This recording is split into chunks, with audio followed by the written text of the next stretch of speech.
I never thought the same hands I once held to teach him how to walk would be the ones to beat me, beating me until I was bleeding on the floor of my own home. My son Andrew broke my nose with his closed fist. He screamed that I deserved to be hit for being a selfish and cheap father. What he didn't know is that behind my supposed poverty, a fortune was hidden that would change everything forever. Before we continue, subscribe and activate the notification bell. We publish new stories every day. Leave your like and tell us in the comments what city and country you are watching from. My name is Nathan Miller. I'm 64 years old, and for the last 20 years, I've lived as a widower who dedicated every dollar of his pension to raising and educating his only son. When my dear wife Helen died in 2004, Andrew was just 12 years old. I perfectly remember that gray November day. I promised her at her grave that I would do everything possible so our son would grow up to be a good man. How wrong I was. For 2 decades, I worked double shifts at the textile factory in a small city outside Chicago, all to pay for his college education. I gave up vacations, new clothes, even the necessary medications for my arthritis, all so Andrew could have a career in business administration. I sold Helen's car. I pawned her wedding ring. I even stopped going to the doctor, all to save every cent I could invest in his future. Andrew graduated in 2019 with honors. He got a decent office job downtown, and I thought I had finally fulfilled my promise to Helen. During these last few years, our relationship had been polite, but distant. He lived in his own apartment with his girlfriend, Patricia Reed, a 9-year-old nurse who worked at City General Hospital. Everything changed on a Sunday in March 2024. Andrew arrived at my modest 2-bedroom apartment in the suburbs. He had a smile I hadn't seen in years. Patricia was with him. She was wearing an engagement ring that shined brighter than all the sacrifices I had made for them. "Dad, we have incredible news," he told me as he sat on my old leather sofa, the one I had bought when he was a teenager. "Patricia and I are getting married in September. We want it to be a perfect wedding, something we'll remember for our whole lives." My heart filled with joy. After so many years of loneliness, I would finally have a complete family again. Patricia seemed like a good girl, polite and hardworking.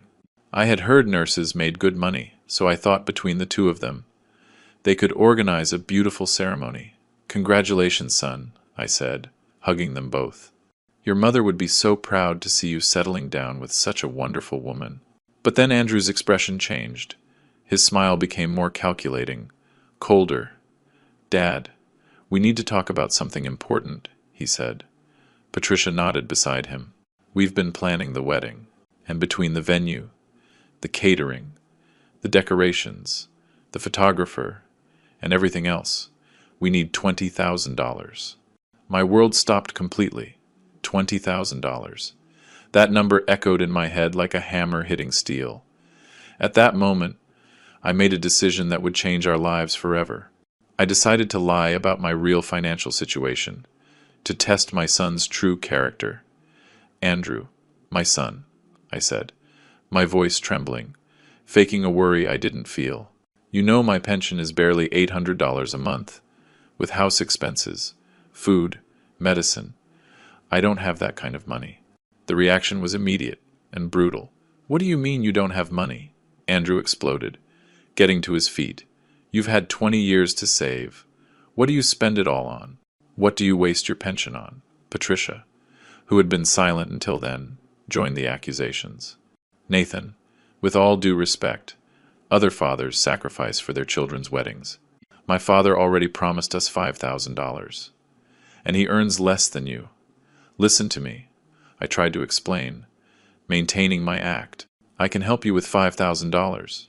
If you give me a few months to get it together, I'll have to take out a loan." "But $5,000!" Andrew yelled, with a fury I had never seen in him. "Patricia, did you hear that? My own father, who says he loves me more than his own life, is offering me scraps for the most important day of my existence."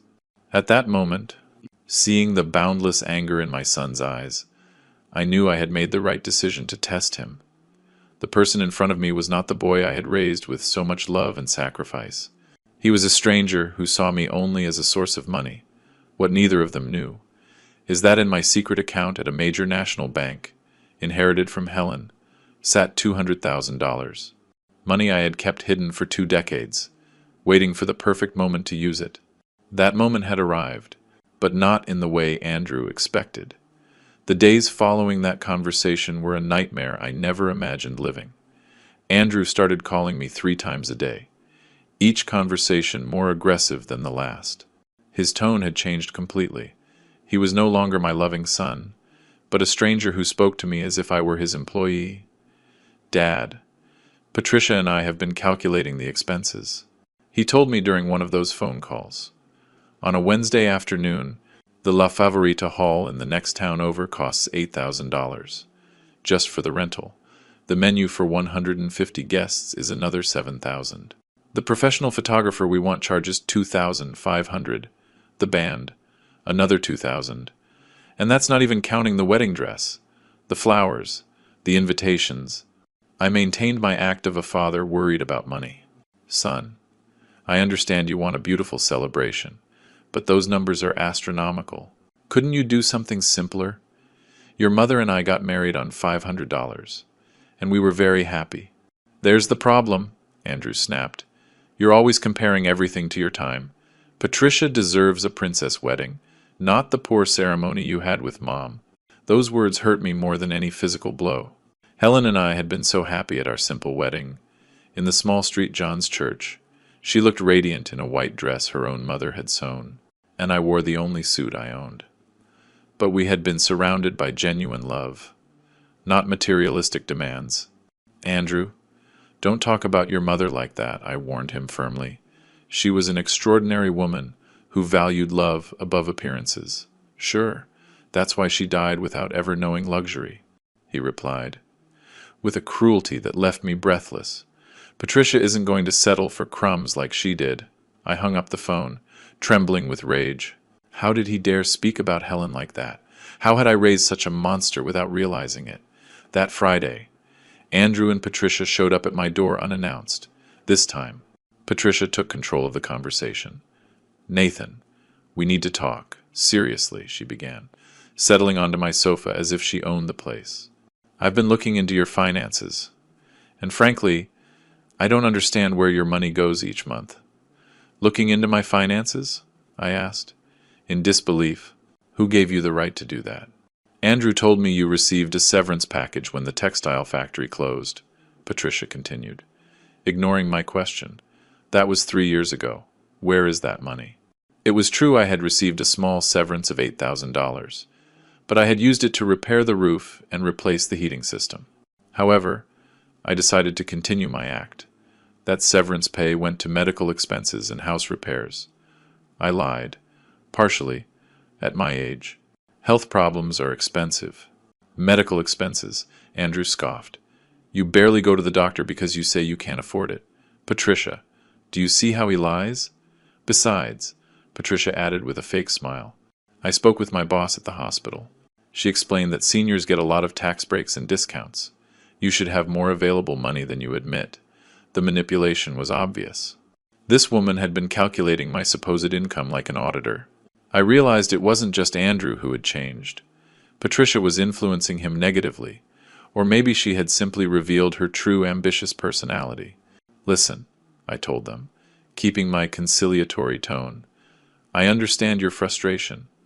Let me do some calculations. Maybe I can get a personal loan using the house as collateral. I could get $10,000, but I would need 6 months to organize it. $10,000, Patricia screamed, standing up. That's not even half of what we need.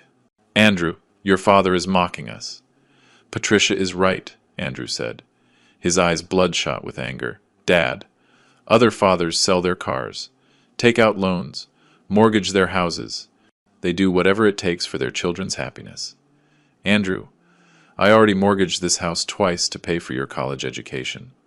I reminded him, don't you remember the sacrifices I made? The nights I worked double shifts so you could have books and school supplies? That was your obligation as a father, he yelled.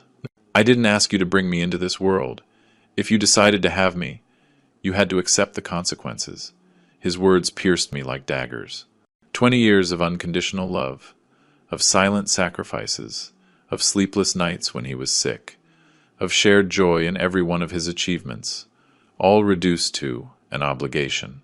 Look, Nathan, Patricia intervened, her voice calculatedly sweet. We don't want to pressure you, but my younger sister's father paid $15,000 for her wedding last year. My own father, who is an electrician and earns much less than what you must have in your pension, already promised us $5,000. How do you think I feel when I have to explain to my family that the groom's father can't even contribute half? Public humiliation. That was their strategy. Make me feel like a failure in front of strangers, as if my worth as a father was measured only by the amount of money I could hand over. Besides, Patricia continued, we already booked the date at La Favorita. If we don't confirm the full payment by April 30th, we lose the reservation and the $1,000 deposit we already paid. $1,000 deposit, I asked. Alarmed. Where did you get that money? Andrew got an advance at work, Patricia replied. But now his paycheck is being garnished for 6 months. That's why we need your help urgently.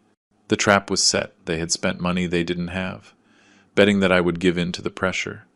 It was a perfectly orchestrated manipulation. Dad, Andrew pleaded, suddenly changing to a pitiful tone. You always said you would do anything for my happiness. This wedding is the most important thing that has ever happened to me. Patricia is perfect for me. Don't you want to see me happy? For a moment, my father's heart almost gave in. But then I remembered his cruel words about Helen, his shouting, his irrational demands. No, this wasn't love. It was emotional blackmail. Son, I told him with a firm voice, I will help you with $10,000, and not 1 cent more. That is my final offer. The silence that followed was deathly. Patricia and Andrew looked at each other with an expression I will never forget, absolute contempt for me. In that case, Patricia said, getting up, I think we have nothing more to talk about. They walked to the door. But before leaving, Andrew turned back to me. Dad, I hope you know that Patricia is going to tell her entire family that my father is a cheapskate, who prefers to hoard his money rather than make his only son happy. The door slammed shut with a bang that echoed through the house. I was left alone, surrounded by a silence that seemed to scream the magnitude of the betrayal I had just witnessed. That night, as I looked at the photograph of Helen on my nightstand, I whispered, My love, I think the time has come to find out what kind of man we really raised. 3 weeks passed with no news from Andrew. 3 weeks of absolute silence. It allowed me to reflect on the situation and to observe my son's true character from a distance. During that time, I kept my usual routine. The market on Tuesdays, a walk in Willow Creek Park on Thursdays, and the weekly visit to the cemetery where Helen rests. It was precisely during one of those visits, on a sunny Saturday in April, that the incident occurred that would trigger the tragedy. While I was cleaning Helen's headstone and telling her about the problems with Andrew, I heard a familiar voice behind me. Mr. Miller, how are you? I turned and saw Betty Jimenez, a 70-year-old woman who lived in my building. Betty had been a widow for 5 years and had serious financial problems. Her pension was insufficient, and her children, who lived in Barcelona, rarely helped her. Hello, Betty. Just here visiting my Helen like every week, I replied, wiping my hands on a handkerchief. Mr. Miller, I need to ask you a huge favor, she told me, her voice trembling. My granddaughter Lucy is graduating from nursing school next week. She's the first person in our family to get a college degree. I want to give her something special, but I don't have enough money. Betty was a dignified woman who never asked for help. The fact that she was coming to me meant her situation was desperate. What exactly do you need? I asked. Just $1,000. To buy her a tablet she needs for her job at the hospital. I know it's a lot of money, but I could pay you back in installments. $50 a month. I'll sign any paper you want. My heart was moved. Betty reminded me of Helen, a fighter, humble, a woman who valued education above all else. Besides, $1,000 was an insignificant amount compared to the $200,000 I had saved. Betty, you don't need to sign anything or pay me back, I told her. Tomorrow I will give you the $1,000 as a gift for your granddaughter. Consider it an investment in the future of a hard-working young woman. Tears rolled down her wrinkled cheeks. "Mr. Miller, you are an angel. I don't know how to thank you." The next day, Sunday morning, I withdrew $1,000 from my bank account and gave it to Betty. She cried with emotion and blessed me over and over. Seeing her happiness filled me with a satisfaction I hadn't felt in months. However, that same afternoon, my peace was interrupted by violent pounding on my door. When I opened it, I found Andrew and Patricia. But they weren't alone. They were accompanied by a young man about 25 years old whom I didn't recognize. "Can I know what this means?" I asked them. As the three of them entered without waiting for an invitation, "Dad, this is Kevin Reed, Patricia's younger brother," Andrew said, with a smile that didn't reach his eyes. "He works at the bank where you have your account." My blood ran cold. They had been investigating my bank activity. "Mr. Miller," Kevin began, in a professional but threatening tone, "my sister told me about your financial situation, but it's curious that you withdrew exactly $1,000 in cash yesterday. A considerable amount for someone who claims not to have money for his son's wedding." The betrayal was complete. Not only had they violated my privacy, but they had used professional contacts to illegally spy on me. "How dare you investigate my bank accounts?" I exploded, with a rage I had held in for weeks. "That is illegal. What's illegal is lying to your own son," Patricia replied, brazenly. "We know you withdrew $1,000 yesterday. What did you use it for?" "My finances are my business," I responded firmly. "I don't have to explain to anyone how I spend my own money." "Yes, you do," Andrew roared, moving dangerously close to me. "I am your son. I have the right to know why you prefer to spend your money on other things before helping me on the most important day of my life." "Other things," I repeated, in disbelief. "You think $1,000 changes anything? You asked me for 20,000. "Every dollar counts," Patricia yelled. "You say you don't have money, but yesterday you spent $1,000 on who knows what." "If you're so interested," I said, finally losing my patience. I gave that $1,000 to Betty Jimenez, my neighbor, so she could buy a tablet for her granddaughter who is graduating as a nurse, a young woman who actually values education and effort. The silence that followed was deafening. The three of them looked at me as if I had confessed a crime. "You gave $1,000 to a stranger?" Andrew whispered, in a voice I didn't recognize. "To a stranger who isn't even family." "Betty is not a stranger," I explained.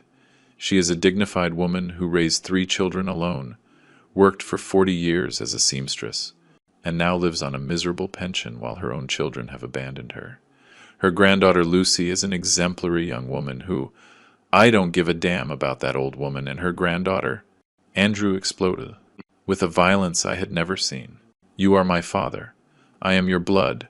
How can you give money to strangers when your own son is asking you for help?" "Andrew, lower your voice," I warned him. "The neighbors are going to hear." "Let them hear," he bellowed, out of his mind. "Let everyone know that my father prefers to help any stranger before his own family." Patricia and Kevin exchanged knowing glances. It was clear they had come prepared for this confrontation. "Nathan," Patricia said, her voice poisonous, "this proves that you do have money available. If you could give away $1,000 without thinking, it means you can help us with much more." "Exactly," Kevin added. "Mr. Miller, I've worked at the bank for 3 years. I know the spending patterns of clients. You have more money than you admit. Are you threatening me?" I asked, looking directly into Kevin's eyes. "We're not threatening you," Andrew replied with a cruel smile. "We're just opening your eyes. Dad, are you going to give us that $20,000? Or are you going to lose your only son forever? And if I refuse?" I asked, defiantly. "If you refuse," Andrew said, moving in until he was inches from my face, "you will never see us again.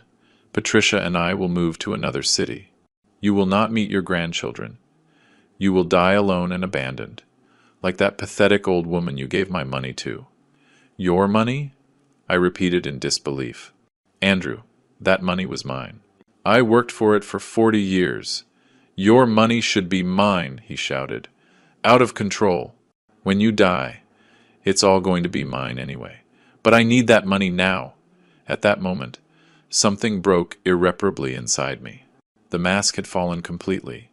My son didn't see me as a father who deserved love and respect, but as an obstacle between him and an inheritance he considered his by right. I spoke to Andrew with a calm that surprised even me. "Get out of my house right now." "What did you say?" he asked, his eyes wide. "I said all three of you. Get out of my house immediately," I repeated, pointing to the door. "I'm not going anywhere until you give me my money," Andrew roared. "Your money," I finally exploded. "You, ungrateful brat! I sacrificed my entire life for you. I worked myself to death to give you an education. I sold everything that had sentimental value so you could study. And you talked to me about your money. That was your obligation," he yelled, approaching menacingly. I didn't ask to be born. "No," I shouted back. "My obligation was to raise you until you were 18. Everything I did after that was out of love. But apparently, you don't understand what that word means." "You're the one who doesn't understand anything," Andrew bellowed.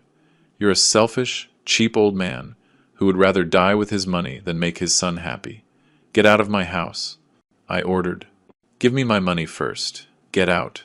It was then that Andrew completely lost control. His eyes filled with rage, his hands clenched into fists, and for the first time in my life, I felt real fear of my own son. "You know what, Dad?" he said to me, his voice dripping with pure hatred. "You deserve to be hit for being such a selfish and cheap father. The first punch came so fast I couldn't dodge it." His closed fist hit me directly in the nose. I immediately felt the metallic taste of blood filling my mouth. The pain was indescribable, but the emotional betrayal hurt 1,000 times more. I fell backward.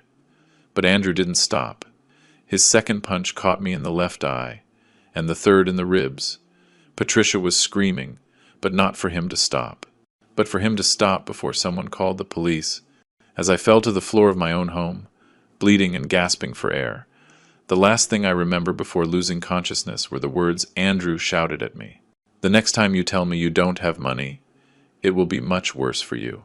Everything went black, but my mind, even in unconsciousness, was already planning the most calculated revenge of my life. I woke up in a white room that smelled of disinfectant and medicine. The sharp pain in my ribs immediately reminded me of what had happened. My left eye was swollen completely shut, and every breath felt like I had broken glass in my lungs. "Mr. Miller, please don't move suddenly." I heard a female voice beside me. A young nurse, probably Patricia's age, was checking monitors connected to my body. "Where? Where am I?" I murmured with difficulty. "You're at the Prince of Asturias University Hospital in our city," the nurse replied professionally. "Your neighbor, Betty Jimenez, found you unconscious in your building's hallway and called the ambulance. You've been here since last night. Betty, the same woman I had helped with $1,000, had saved my life." The irony was devastating. When I thought about the cruel words Andrew had said about her. "What are my injuries?" I asked, trying to sit up. But the pain stopped me. 3 fractured ribs, a severe contusion on your left eye, a minor fracture in your nasal septum, and multiple bruises on your torso, the nurse listed, writing something on a tablet. "Dr. Ramirez wants to talk to you when you feel better." As the nurse left the room, my mind began to process what had happened with terrifying clarity. Andrew had beaten me unconscious in my own home. My son, the person I had sacrificed everything for, had tried to kill me for money. But instead of feeling pain or sadness, something completely different began to grow inside me. A cold, calculating feeling that I had never experienced before, for the first time in my life. I was going to plan a meticulous revenge. About an hour later, a middle-aged doctor entered my room. His name tag read, "Dr. Fernando Ramirez. Traumatology." "Good morning, Mr. Miller. I'm Dr. Ramirez," he said. "Reviewing my medical chart, your injuries are consistent with a severe physical assault. The fractures in your ribs suggest kicks or blows with blunt objects." Can you tell me what happened? Here came my first moment of strategic acting. I decided to lie temporarily, to buy time and plan my revenge without interference. "Doctor, it was a domestic accident," I said with a weak voice. "I slipped in the bathroom and fell against the sink. and then against the floor. I'm old. My reflexes aren't what they used to be. The doctor looked at me with obvious skepticism. Mr. Miller, I've treated thousands of domestic accidents in my career. Your injuries are not consistent with a fall. The bruises on your ribs show specific patterns of direct impacts. Also, the nasal fracture indicates a direct frontal blow. Doctor, I assure you it was an accident, I insisted, maintaining my lie. I'm a clumsy man, especially when I take my arthritis medication. Dr. Ramirez didn't seem convinced, but he didn't press further. All right, Mr. Miller. However, I must inform you that per hospital protocol, any suspicious injury must be reported to the authorities. A social worker will come to speak with you tomorrow. Perfect. That would give me time to refine my strategy. That afternoon, while I was alone in my room, I began to plan every detail of my revenge. I knew Andrew would come to the hospital, probably faking concern, but really to make sure I kept quiet about what happened. I also knew I needed professional allies.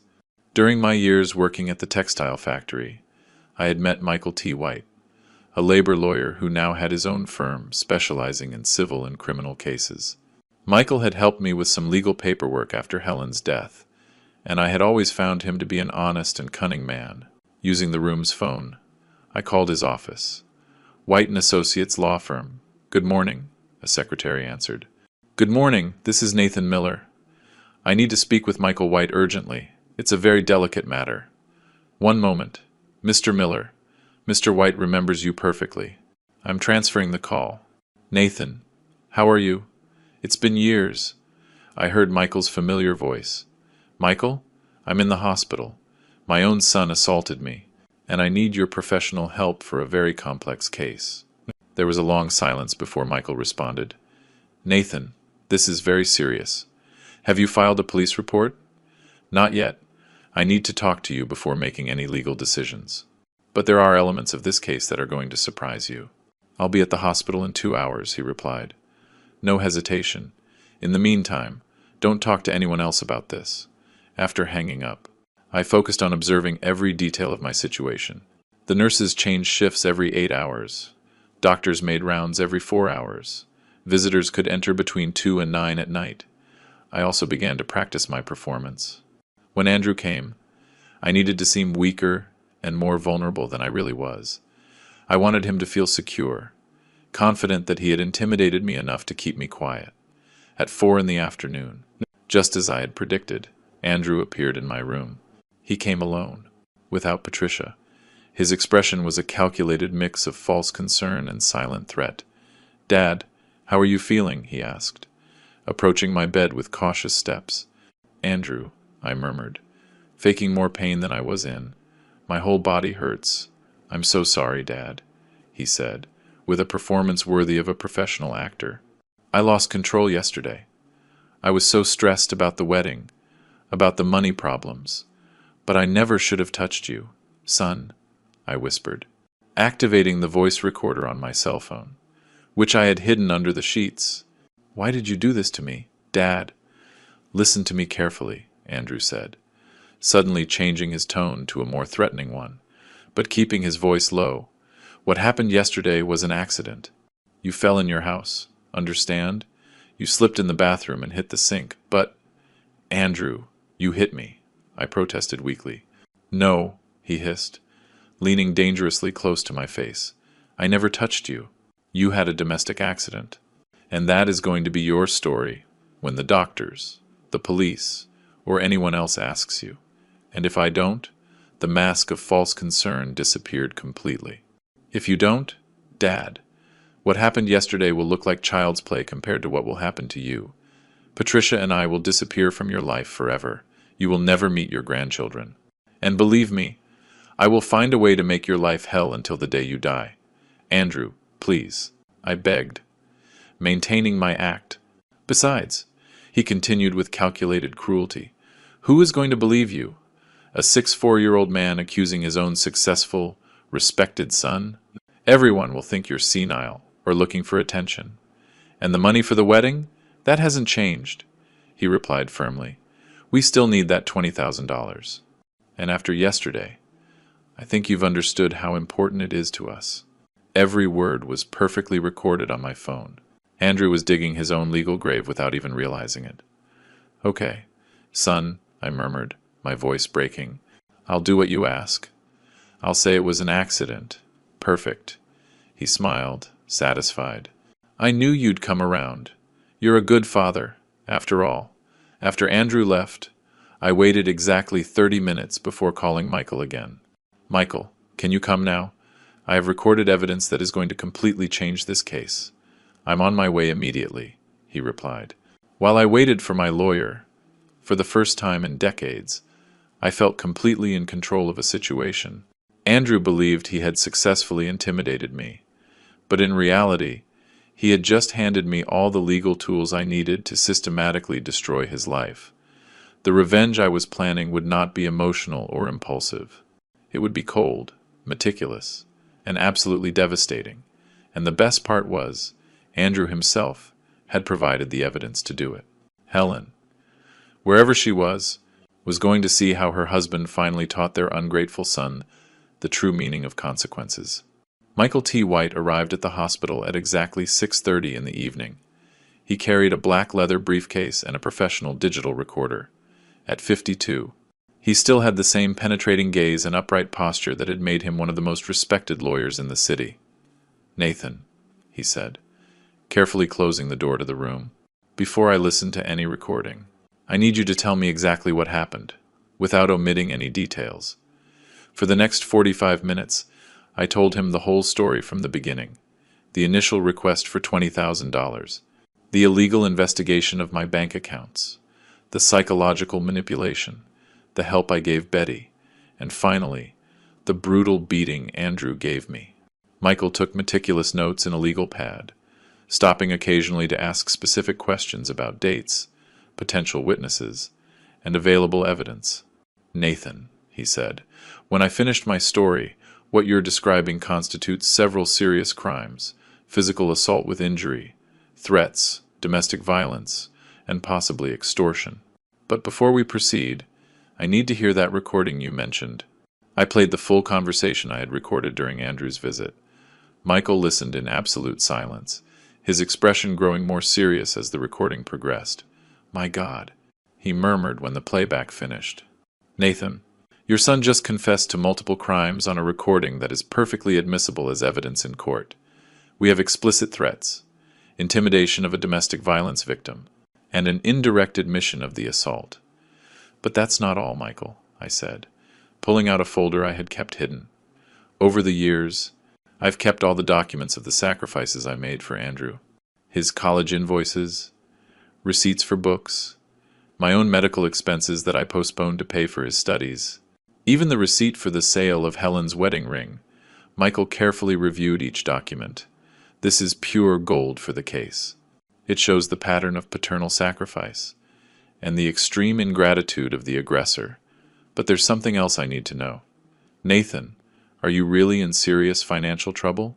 Here came the moment to reveal my most guarded secret. Michael, I need this to remain under absolute attorney-client privilege until we decide how to use it strategically. Of course, everything you tell me is protected by privilege. I have $200,000 in a savings account at a major national bank. It's the inheritance Helen left me when she died. But I never mentioned it to Andrew, because I wanted him to learn the value of effort and work. Michael was completely still for several seconds. Are you telling me you pretended to be poor for 20 years to educate your son? Exactly. I wanted Andrew to value what he had, to understand that money is earned with sweat and sacrifice. But apparently, I failed as a father and educator. Nathan, Michael said, with obvious admiration. You didn't fail.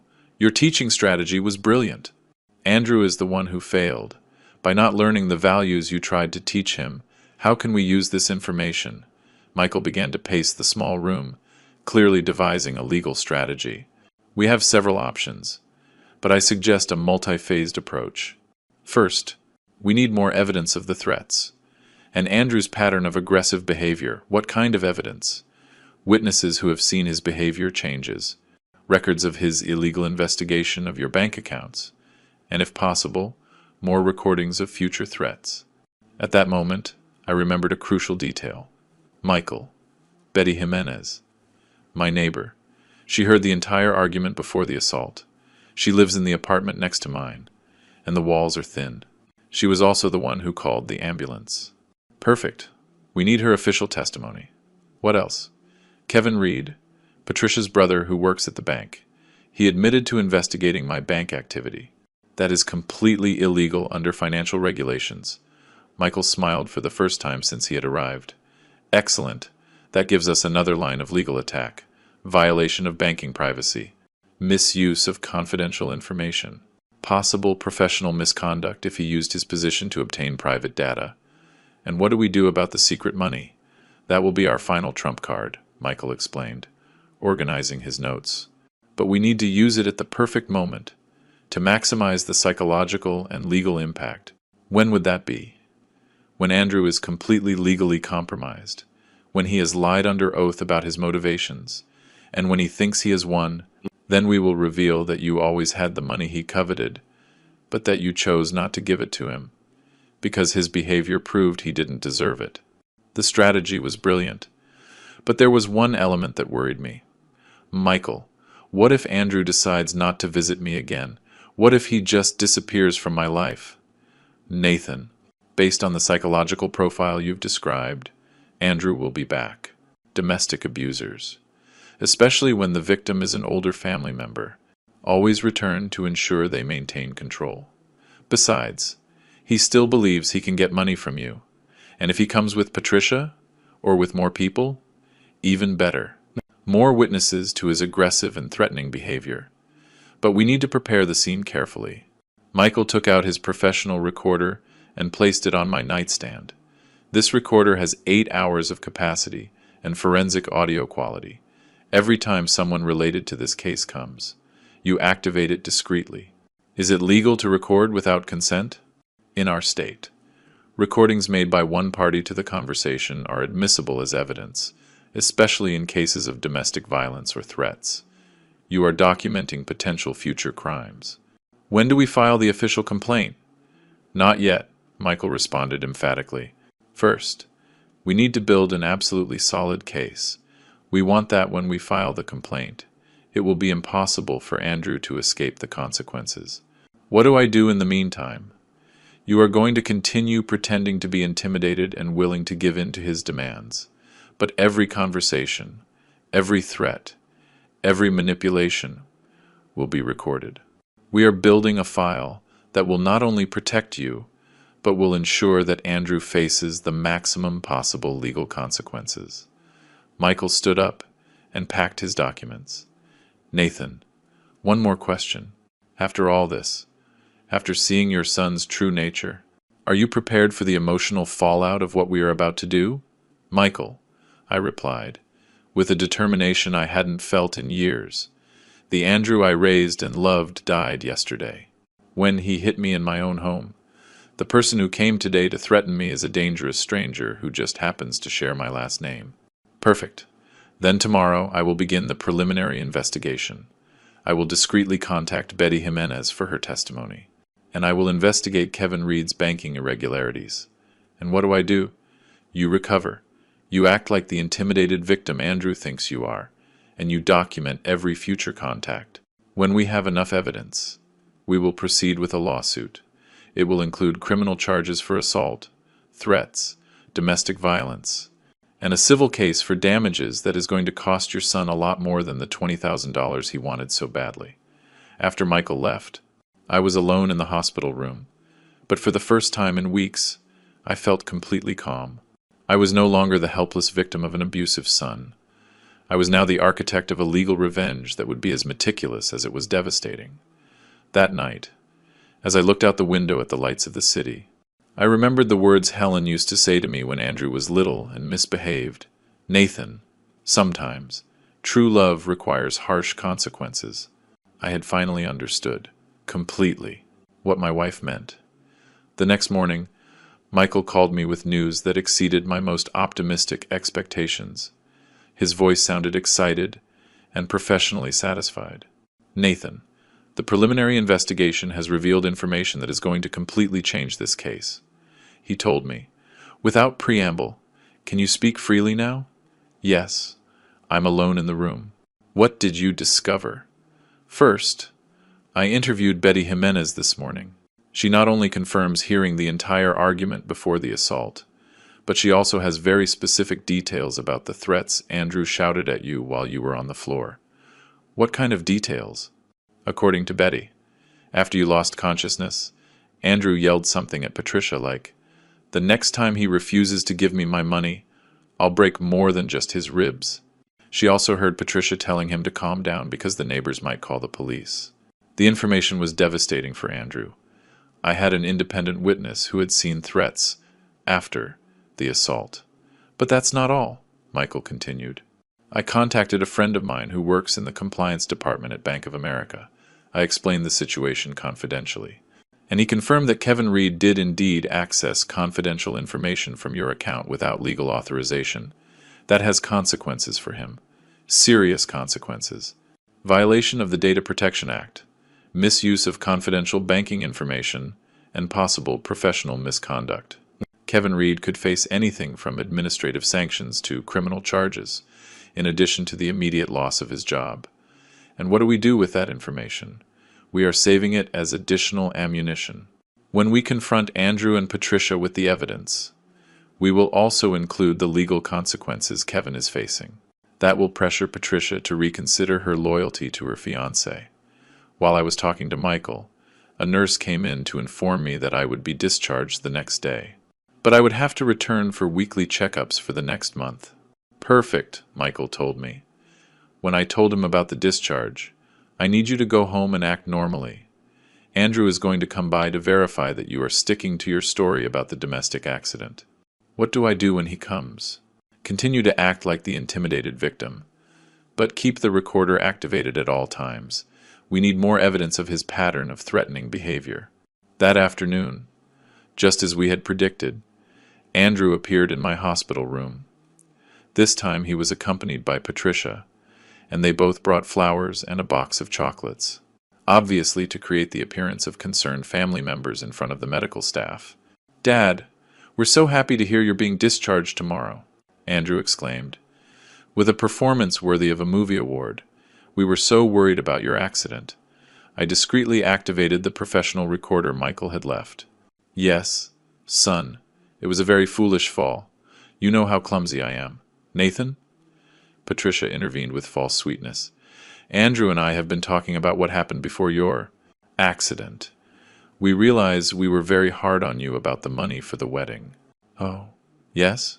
I asked, faking hopeful surprise. "Yes, Dad," Andrew continued. "We understand your financial situation is complicated, so we've decided to lower our expectations." "What do you mean?" Patricia spoke up. "We've recalculated the wedding expenses. We can have a more modest celebration with just $15,000 instead of $20,000. The $5,000 reduction sounded generous on the surface, but it was still an amount they believed I couldn't easily afford. "Son, that's still a very high amount for me," I told them, maintaining my act. Andrew got closer to my bed and lowered his voice, but not low enough to prevent the recorder from capturing every word. "Dad, listen to me. After what happened the other day, I think we both understand the situation. I need that money by September. It's not 20,000. It's 15,000. That's my final offer. And if I can't get it?" I asked, trembling. "Dad," Patricia told me, with a smile that didn't reach her eyes, "I'm sure you can find a way. Maybe by selling some things from the house, or asking for a loan using the property as collateral. You could even," Andrew added, "sell some of Mom's jewelry that you have stored away. I'm sure it's worth several $1,000s. The mention of Helen's jewelry provoked a genuine anger in me that I had to control carefully. How dare he suggest I sell the only tangible memories I had of my wife? "Andrew, your mother's jewelry has immeasurable sentimental value," I protested weakly. "Dad," he replied coldly, "Mom doesn't need them anymore. But I need this money to build my future with Patricia. Besides," Patricia added, "I'm sure your wife would have wanted you to make any sacrifice for your son's happiness." The emotional manipulation was disgusting, but perfect for my legal purposes. Every word was recorded as evidence of emotional blackmail and psychological manipulation. "All right," I murmured, my voice breaking. "I'll see what I can do."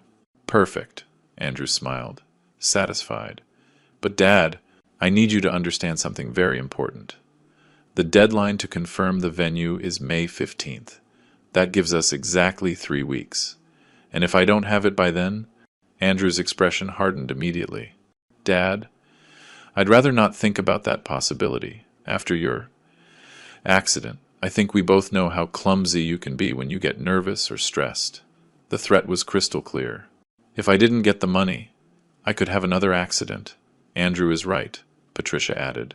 "Domestic accidents are very common in older people, especially when they are under a lot of pressure." After they left, I immediately called Michael to inform him about the new recording. "Nathan, this is pure gold," he told me.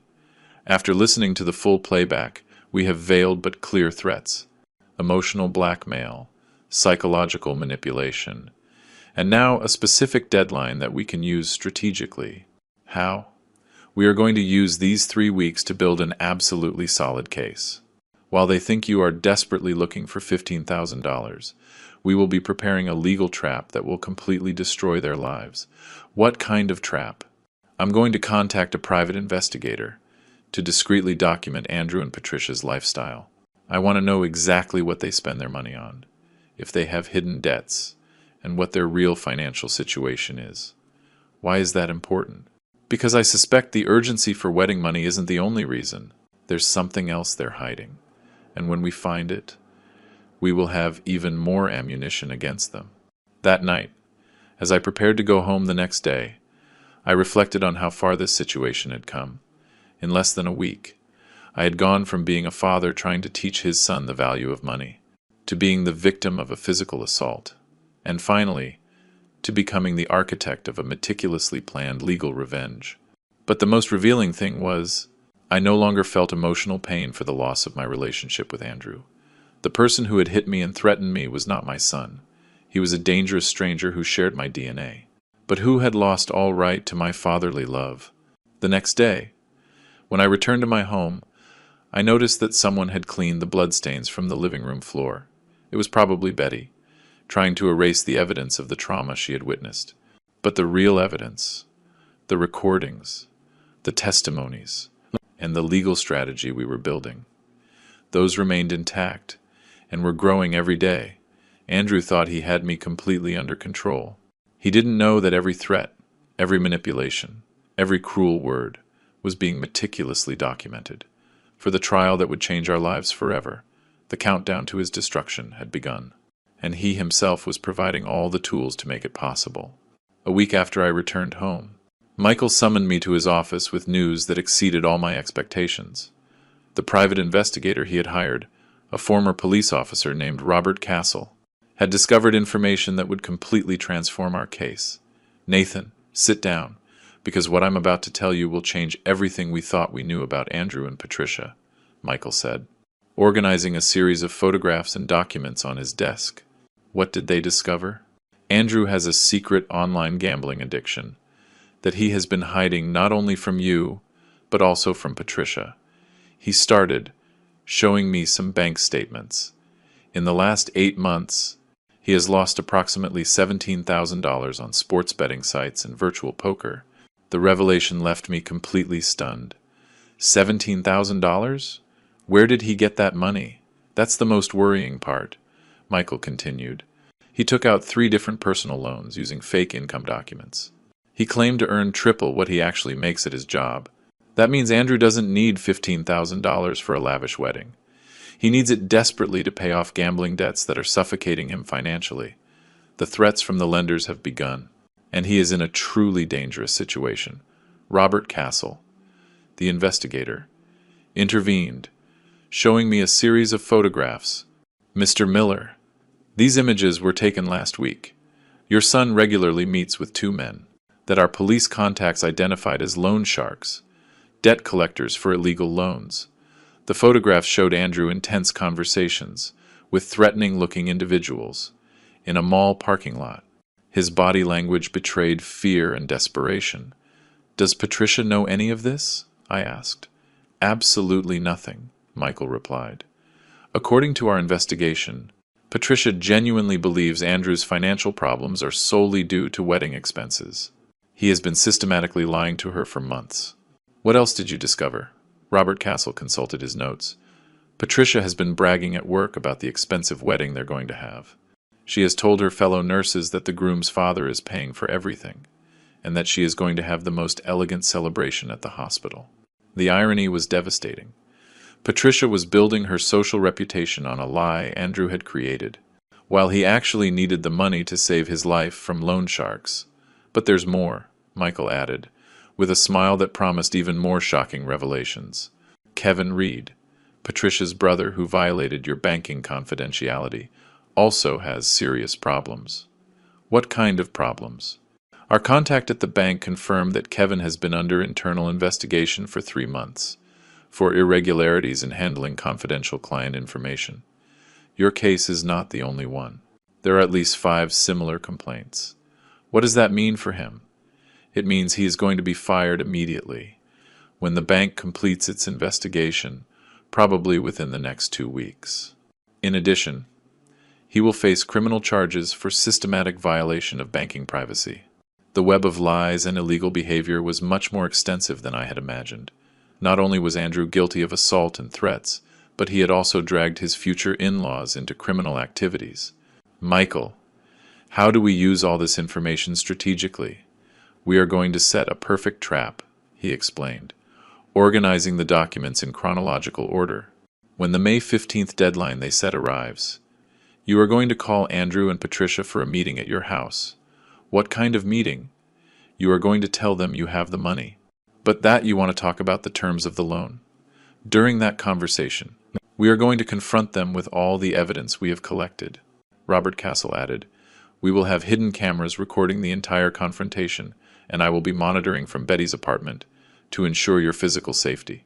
And after, Michael smiled, we are going to simultaneously file a criminal complaint for assault, threats, and extortion, a civil lawsuit for damages, and we are going to hand over all the information about Kevin's banking irregularities to the proper authorities. But I want something more, I told them, with a determination that surprised me. I want Patricia to know exactly what kind of man Andrew is, before it's too late for her. Are you sure? Michael asked. Patricia actively participated in the threats and psychological manipulation against you. Yes, but she did it based on Andrew's lies. She believes I'm being selfish with money I don't really have. She doesn't know that Andrew is a gambling addict who is using her to pay off dangerous debts. Robert Castle nodded. Mr. Miller is right. Patricia is also a victim of Andrew's manipulations. She deserves to know the truth before she marries him. Perfect, Michael concluded. Then we will modify the strategy. During the confrontation on May 15th, we will gradually reveal all of Andrew's lies in front of Patricia. First, the gambling debts. Then, the threats against you. And finally, I continued, I will reveal to them that I always had the money they needed, but I decided not to give it to them, because their behavior proved they didn't deserve it. The following days were a strange mix of anxiety and anticipation. Andrew called me every 2 days to check on my progress in getting the money, and each conversation was more threatening than the last. Dad, I hope you're taking the deadline seriously, he told me during one of those calls. Patricia is already nervous because we haven't confirmed the venue, and I'm starting to lose patience with you. Son, I'm doing everything I can, I would reply, maintaining my act of a desperate father, but getting $15,000 isn't easy at my age. Dad, don't make me remind you what happened last time you told me something was difficult, he threatened, with a coldness that chilled my blood. Every threat was perfectly recorded on the recorders Michael had installed on my phone and in my house. The Tuesday before the deadline, Betty visited me to thank me again for the help with her granddaughter. During the conversation, she revealed a detail that would add even more drama to the final confrontation.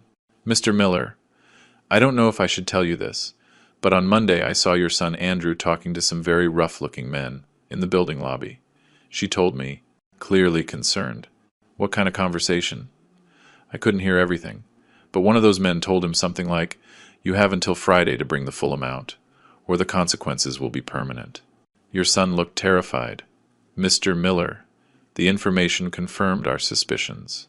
The loan sharks were pressuring Andrew with serious threats, and he was transferring that pressure to me through violence and emotional blackmail.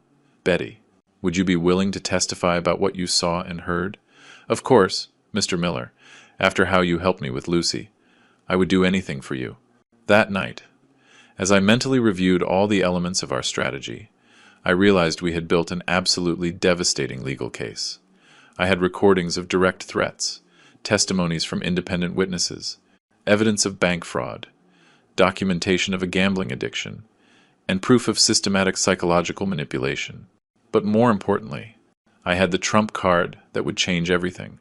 The $200,000 I had kept secret for 20 years, waiting for the perfect moment to use it as a life lesson. The moment had arrived. In 3 days, Andrew would discover that he had destroyed his relationship with his father, his future marriage, his professional career, and his freedom, all for money that had always been available, if he had only proven he deserved it.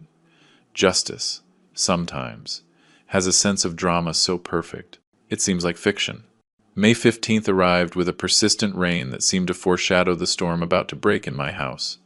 At 6 p.m., as we had agreed, Andrew and Patricia knocked on my door, with a punctuality that betrayed their desperation. "Dad, we hope you have good news for us," Andrew said, shaking raindrops from his coat. His smile was tense, and I could see the deep dark circles under his eyes, betraying sleepless nights. Come in, I told them, with apparent nervousness. "We have a lot to talk about." Robert Castle was hidden in Betty's apartment with monitoring equipment. Michael was waiting for my call from his office, and I had 3 professional recorders activated strategically throughout the house. "Nathan, we've been very worried," Patricia began, settling onto the sofa.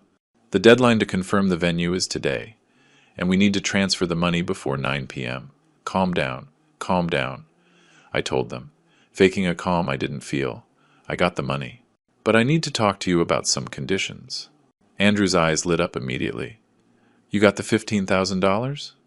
Where did you get it?" "Well, son, I had to make some financial arrangements.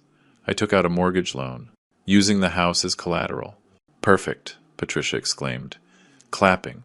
"We knew you'd find a way. Fathers always find a way to help their children. But there are conditions," I continued. "Preparing for the first phase of the confrontation, the bank requires complete documentation on what the money will be used for. I need you to explain all the wedding expenses to me in detail." Andrew and Patricia exchanged a nervous glance. "What kind of documentation?" Andrew asked. "Invoices for the hall, catering quotes, contracts with vendors. Everything must be justified, because if I don't pay the loan back on time, I could lose the house." "Dad, why are you making things so complicated?" Andrew protested, with growing irritation. "We told you we needed $15,000 for the wedding. Don't you trust your own son?" "Of course I trust you, Andrew. But after what happened a few weeks ago, after my accident, I'm a little nervous about money issues." Patricia leaned forward. "Nathan, we understand your caution, but we really need that money today. The venue is already reserved. We've paid deposits to several vendors." "What vendors?" I asked, feigning innocence. "Could you show me the receipts?" "Receipts?" Andrew stammered. "Dad, we don't carry receipts around with us. It's just that, you see." I continued my act. The bank also asked for information about the groom's financial situation. They had to do a basic credit check. The silence that followed was telling. Andrew turned visibly pale, and Patricia looked at him with growing confusion. "Credit check?" Patricia asked. "Why do they need that?" "Well, Patricia," I explained, "when a retiree applies for such a large loan, the bank investigates if there's a risk that the final beneficiary could assume the debt in case of problems." "What do you mean by that?" Andrew asked, his voice trembling. "Andrew, the bank discovered some irregularities in your credit history." Patricia turned to her fiancé. "Irregularities? What is your father talking about?" It was the perfect moment to begin the gradual reveal. "Patricia, did you know Andrew has 3 active personal loans? totaling $17,000. What? Patricia shouted, jumping up from the sofa. Andrew, what is your father talking about? Dad, I don't know what you're talking about, Andrew lied. Desperately. That's confidential information the bank can't disclose. You're right, son. The bank didn't tell me. But a private investigator did. I pulled out the folders Michael had prepared and placed them on the coffee table. Patricia, here are bank statements, online betting records, and photographs of Andrew meeting with loan sharks. Patricia took the documents with trembling hands. As she read, her expression changed from confusion to disbelief and finally to absolute fury. $17,000 on sports betting. She read aloud, online poker? Andrew, what the hell is this? Patricia, let me explain, Andrew began, but she cut him off violently. No, don't explain anything. You've been lying to me for months. You told me we needed money for the wedding, but you really need money to pay gambling debts, Patricia. Please, calm down, Andrew pleaded. Calm down, Andrew? You've put our future at risk. For an addiction you hid from me. It was then I decided to add more fuel to the fire. Patricia, there's something else you need to know. The men Andrew is meeting with are not legal lenders. They are illegal loan sharks, who have threatened permanent consequences if he doesn't pay by Friday. Permanent consequences? Patricia whispered, in horror. Andrew, are you in physical danger because of these debts? Andrew could no longer maintain his lies. Patricia, yes, I have some problems with gambling, but this will all be fixed when my father gives us the money for the wedding. The wedding! Patricia screamed, out of her mind. There is no wedding. Andrew, I am not marrying a lying, gambling addict, who has been deceiving me for months. Patricia, please, don't do this. We can fix this together. Together? You didn't trust me enough to tell me about your problems, but you trusted me enough to manipulate your father and get money. Andrew turned to me in desperation. Dad, give them the money. You can see Patricia is going to leave me if I don't fix this now. Oh, now you need me? I asked him, with a calm that contrasted with the emotional chaos in the room. After beating me unconscious, after threatening me repeatedly, after calling me selfish and cheap. Dad, please, Andrew begged, falling to his knees. I'm sorry for everything. I was desperate. The loan sharks are going to kill me if I don't pay. Patricia, who had been watching this pathetic plea, turned to me. Nathan, your son hit you? Physically? Patricia, didn't he tell you about my domestic accident? I took out my phone and played one of the recordings, where Andrew clearly admitted the threats and the assault. Patricia's voice trembled as she listened. My God, Andrew, did you really hit your father? Patricia, he refused to help me. I was desperate. There is no excuse for hitting your father, Patricia roared. How could you do that to the man who raised you alone after your mother died? It was then that I decided to reveal my final trump card. Patricia, there is something else you both need to know. I got up and walked to my desk, where I took out the bank statements from my secret account. What is that, Nathan? Patricia asked. Patricia, these are the statements from a savings account I've maintained for 20 years, an inheritance from my wife Helen that I never mentioned to Andrew. I showed them the document. In this account, there are exactly $200,000. The silence was deafening. Patricia took the paper in disbelief, while Andrew was completely paralyzed. $200,000? Patricia whispered. Nathan, you had this money the whole time? Always. For 20 years. I pretended to have financial difficulties, to teach Andrew the value of work and effort. I wanted him to learn that money is earned, not demanded. You had $200,000? Andrew exploded, getting to his feet. And you let me beg? You let me get desperate? You let me get to the point of hitting you? Andrew, I replied, with a calm that surprised me. You chose to hit me. You chose to threaten me. You chose to call me selfish and cheap.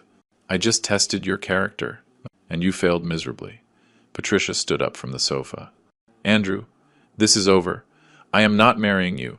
I cannot be with someone who lies to his father, who hits him, and who lies to me. Patricia! No! Andrew cried. Dad, give her the money. You can fix this. Give her $15,000 and Patricia will stay with me. No, Andrew, I told him firmly. I am not giving you 1 cent. And tomorrow morning, all these documents, recordings, and evidence will be given to the police and the court. Andrew's expression changed from pleading to homicidal rage. You're going to report me? Your own son? I am going to report an abuser, who happens to be my biological son, but who lost all right to call himself my family. That was the last straw for Andrew. The fury that erupted in Andrew's eyes was more intense than anything I had ever seen. His hands clenched into fists. His breathing quickened. And for a moment, I thought he was going to hit me again, this time in front of Patricia. You damn son of a bitch, he roared, advancing toward me. You ruined my life over a stupid psychological experiment. But Patricia got between us. Andrew, don't you dare touch him. Get out of the way. Patricia, this manipulative bastard deserves to have every bone in his body broken if you take one more step toward your father. I will call the police myself. Patricia shouted, with a determination she hadn't shown before. Now you're defending him? Andrew bellowed. In disbelief, he tricked us both. He had the money the whole time, and made us go through this. Yes, Andrew, he had the money, but you hit him. You threatened him. You lied to me about your gambling debts. Patricia turned to me, tears in her eyes. Nathan, although I don't agree with your methods, I understand why you did what you did. But Andrew chose violence. Just then, my cell phone rang. It was Michael, who had been listening to the entire conversation through the monitoring system we had installed. Nathan, are you okay? Robert says the aggression levels are escalating dangerously. I'm fine, Mikkel. Everything is going according to plan. Who is Michael? Andrew asked, with growing paranoia. My lawyer, I replied calmly. The same one who, tomorrow, will file the criminal complaint for assault, threats, extortion, and domestic violence. You can't do this to me, Andrew shouted. I am your son, your own flesh and blood. My flesh and blood doesn't threaten his father. My flesh and blood doesn't beat the man who raised him alone for 20 years. Patricia, who had been watching this exchange with fascination and horror, did something completely unexpected. She took off her engagement ring and threw it at Andrew's feet. It's over. Andrew, I am not marrying you. I cannot be with someone capable of hitting his own father. Patricia! No! Andrew begged, falling to his knees to pick up the ring. We can fix this! Dad, tell her we can fix this. No, Andrew, I told him, with a firmness that had taken 64 years to develop. Some things can't be fixed. Some lines. Once crossed, there's no coming back. Patricia walked to the door. Nathan, I am so sorry for everything that has happened. You didn't deserve to be treated like this. Regardless of your teaching methods. Patricia, wait. I stopped her. There's one more thing you need to know before you go. She paused in the doorway. What? Your brother Kevin is going to be fired from the bank next week. The internal investigations confirmed he violated the banking confidentiality of multiple clients, including me. Patricia's face fell. Kevin is going to lose his job over this, and he will face criminal charges. Violating banking privacy is a serious crime. Patricia turned to Andrew with pure hatred. Do you know what you've done? You involve my brother in your lies. Kevin has 2 small children and a mortgage. You've destroyed my family. 2. Patricia, I didn't know. Andrew started. You didn't know anything, because you only think about yourself, she shouted. You are a selfish, lying coward who hits old people. Patricia left my house, slamming the door with a violence that shook the frames. Andrew and I were left alone. He was kneeling on the floor, holding an engagement ring that no longer meant anything. Dad, he whispered, his voice broken. Can you forgive me? Can we forget all this and start over? Andrew, I replied, sitting down across from him. For 20 years, I gave you unconditional love. I sacrificed my health, my comfort, my dreams. I sold your mother's memories to pay for your college. I know, Dad, and I'm grateful. Grateful, I interrupted him. Do you think gratitude is shown with punches? Do you think love is earned with threats? I was desperate. No, Andrew, you weren't desperate. You were furious, because you couldn't control me. You were furious because I didn't immediately give in to your demands. I got up and walked to the window, overlooking the park where we had played so many times when he was a child. Do you know what the saddest part of all this is? What, Dad? That if you had come to me honestly, if you had confessed your gambling addiction, if you had asked me for help instead of demanding money, I would have given you not only the $15,000, but the professional treatment you need to overcome your addiction. Andrew stood up slowly. Can you still do that? Can we still fix this? No. Son, you lost that chance. When you decided violence was an acceptable tool to get what you wanted. Dad, please. Andrew, tomorrow morning, Michael will file the complaint. You are going to be arrested for assault, threats, and domestic violence against a senior. The recordings I have guarantee you will be convicted. And then what? You're going to let me rot in jail? You are going to face the consequences of your decisions, as you should. Andrew walked to the door, but before leaving, he turned back one last time. Dad, what about the loan sharks? If I don't pay them, they're going to do what they have to do. I replied coldly.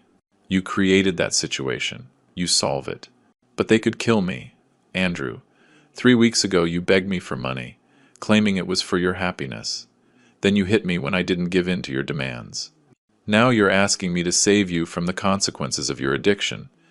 At what point do you take responsibility for your own life? I'm your son. No, I said, with a calm that surprised me. My son died the day he hit me in this very room. You are a stranger who shares my last name. Andrew left my house that night, knowing that his life as he knew it was over.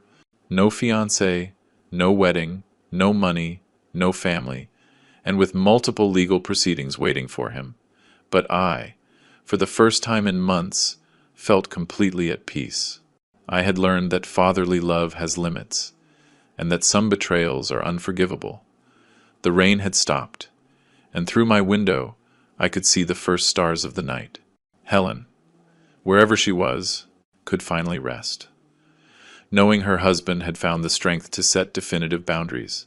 The next day, a new stage of my life would begin, a stage without Andrew, but also without the burden of carrying someone who had proven to be unworthy of my love and sacrifice. Sometimes, freedom comes disguised as loss. May 16th dawned with a clear sky, a dramatic contrast to the legal storm that was about to break over Andrew. At 9 a.m., Michael and I presented ourselves at the city police station, with a folder of evidence that was over 200 pages long. Nathan, before we go in, I want you to know this process is going to be emotionally very difficult, Michael warned me. As we walked to the main entrance, seeing your son arrested and processed won't be easy. Regardless of what he's done, Michael, I made this decision after much reflection.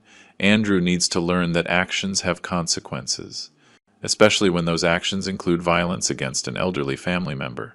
Detective Linda Reynolds, a woman about 40 years old, with 20 years of experience in domestic violence cases, received us in her office. Her expression grew more serious as she reviewed our evidence. Mr. Miller, in my 2 decades working these cases, I have rarely seen such complete documentation, she commented, examining the recordings, photographs, and testimonies. The threats are clearly recorded, the physical assault is medically documented, and the witness testimonies are consistent. Detective, what is the procedure? Michael asked. We are issuing an immediate arrest warrant for assault with injury, grave threats, domestic violence, and extortion. Based on the severity of the evidence, I will request he be denied bail. Why no bail? I asked. Mr. Miller, your son demonstrated an escalating pattern of violence. The recordings show explicit threats to repeat the assault if you did not meet his demands. That makes him a danger to your safety. 3 hours later, we received the call we had been waiting for. Andrew had been arrested at his office, in front of all his colleagues. The impact on his professional reputation was immediate and devastating. "Mr. Miller, Detective Reynolds informed me by phone. Your son has requested to speak with you. He says he has important information that could change the case." "What kind of information?" "He prefers not to say until he speaks with you directly. Are you willing to visit him in the holding cell?" Michael advised me to accept. "Nathan, anything he says during that conversation can be used as additional evidence. Besides, I want to see how he reacts when he faces the real consequences of his actions." An hour later, I found myself in front of Andrew, in a visiting room at the station. He was sitting behind a metal table, in handcuffs, wearing the orange jumpsuit of a detainee. His eyes were red. He had clearly been crying. "Dad," he said, his voice broken, "thank you for coming." "Andrew, the detective says you have important information." "What is it, Dad?" "I want to confess everything.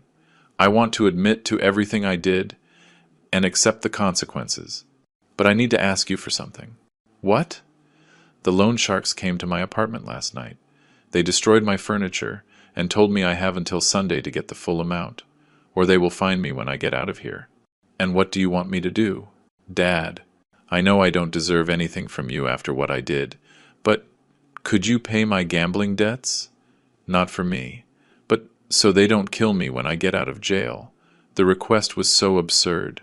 It almost made me laugh. "Andrew, are you really asking me to use my money to save you from the consequences of your own bad decisions?" "Dad, I know, it's a lot to ask after I hit you. But it's $17,000. For you, it's money you won't even miss." "Andrew, do you hear what you're saying? You hit me, you threatened me, you tried to manipulate me psychologically, you destroyed your relationship with Patricia, you ruined Kevin's career.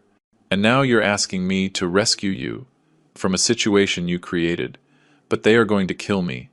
Dad, Andrew, for 20 years, I taught you that decisions have consequences, apparently. You never learned that lesson. So you're just going to let them kill me. I am going to let you face the consequences. Of betting money you didn't have, of taking out illegal loans, and of choosing violence as a method of conflict resolution." Andrew slumped in his chair. "Dad, can you at least forgive me? Can you tell me you still love me, even if you won't help me?"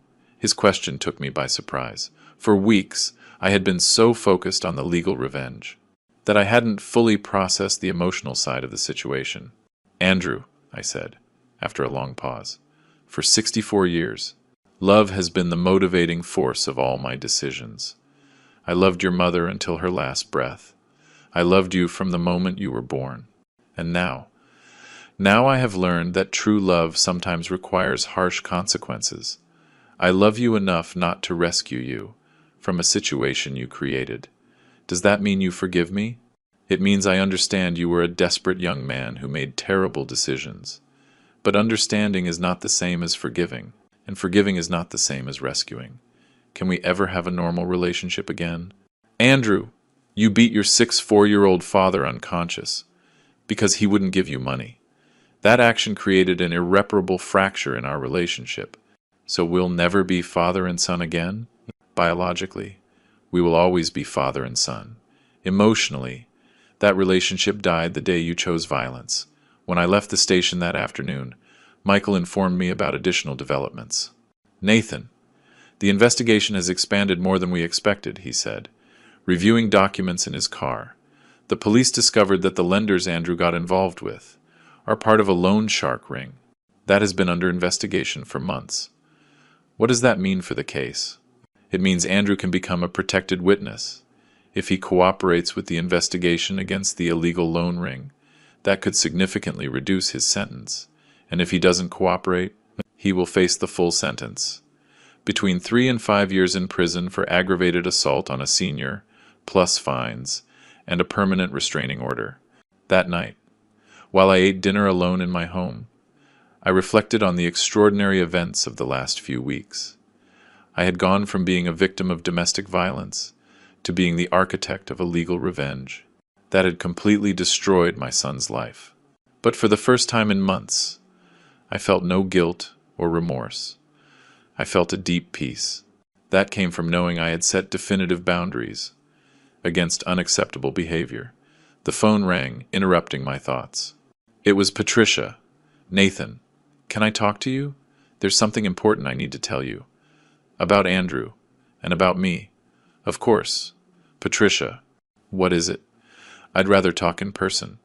Can I visit you tomorrow afternoon? Sure. Is everything all right? Let's just say I've discovered things about Andrew that go far beyond the gambling debts. Things that will significantly impact the legal case. After hanging up, I stared out the window at the nightlights of my neighborhood. Tomorrow would bring new revelations, but tonight I felt completely calm, knowing I had made the right decisions. Sometimes justice arrives slowly, but when it does, it is absolutely relentless. Patricia arrived at my house the next day, at exactly 4 in the afternoon, but she was accompanied by an older woman I didn't immediately recognize. Her expression was serious, and she carried a folder similar to the ones Michael used for important legal documents. Nathan, I'd like you to meet my mother, Linda Reed, Patricia told me as they entered. She wanted to meet you personally after everything that has happened. Linda Reed was a woman about my age, with perfectly gray hair, and a look that denoted decades of facing difficulties. Her presence commanded immediate respect. Mr. Miller, Linda said, extending her hand. I am so sorry for what my for what my family put you through, but after what Patricia told me yesterday, I needed to come personally to apologize and to inform you of something that will completely change this case. What is it? I asked, offering them a seat in the living room. Patricia opened her folder and took out a series of documents. Nathan, after our confrontation the other day, I decided to investigate everything related to Andrew on my own. What I discovered is much worse than any of us imagined. Worse in what way? Andrew doesn't just have gambling debts. He has also been systematically scamming the elderly for the last 8 months. The revelation left me completely stunned. Scamming the elderly? How? Linda Reed spoke up.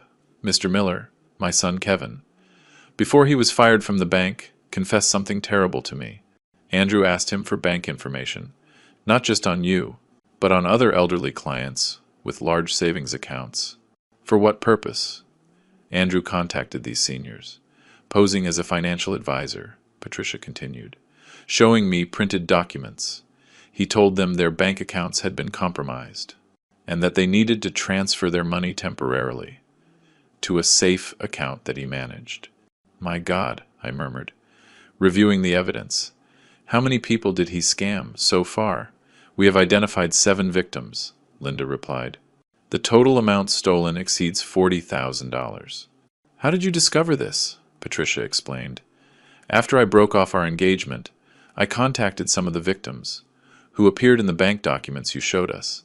An 82-year-old woman, Mrs. Hope, told me that a very polite young man had called her, claiming to be an advisor from the bank, and that she needed to transfer $5,000 to protect her savings from hackers. And she believed him? Not only did she believe him, Linda added, with indignation, but Andrew personally went to her house to help her with the transfer.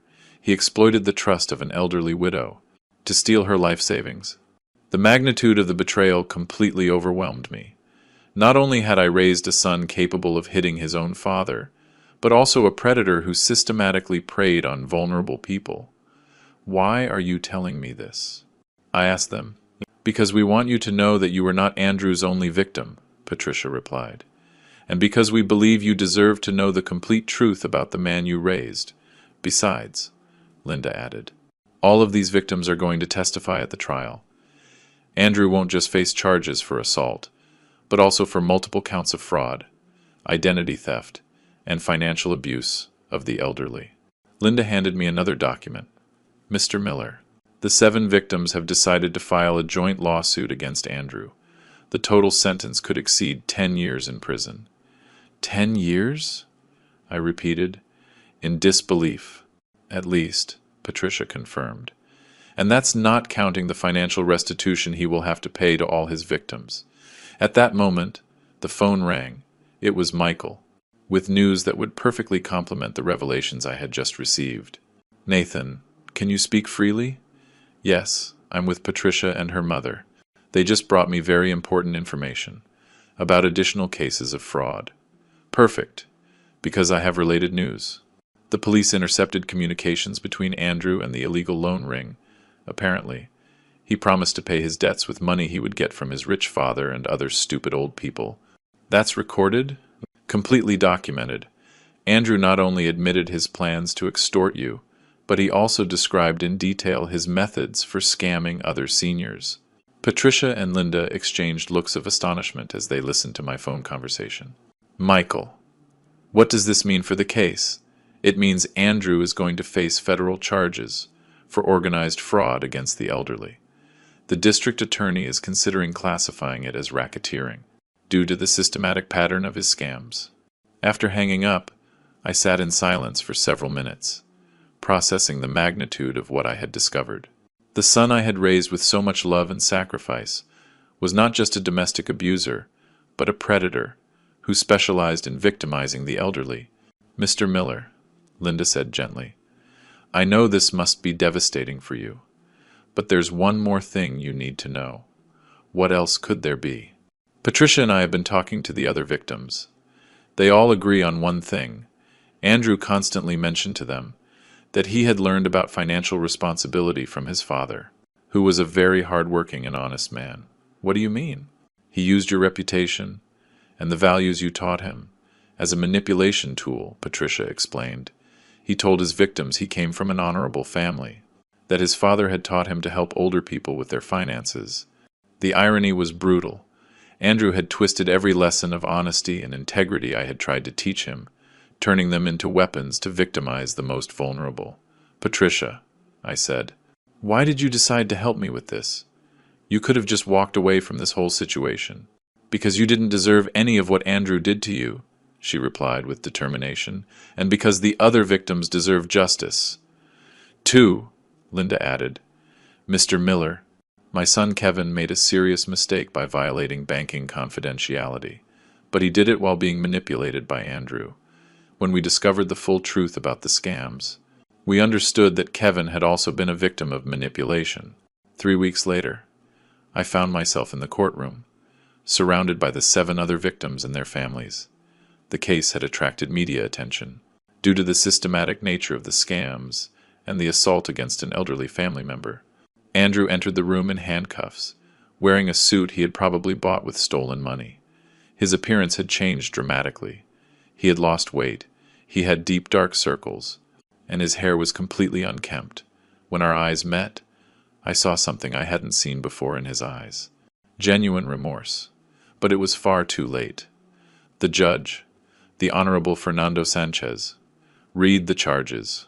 Aggravated assault on a senior, grave threats, domestic violence, multiple counts of fraud, identity theft, and association with an illegal loan ring.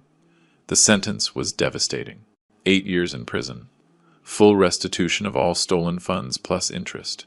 A permanent restraining order from all victims.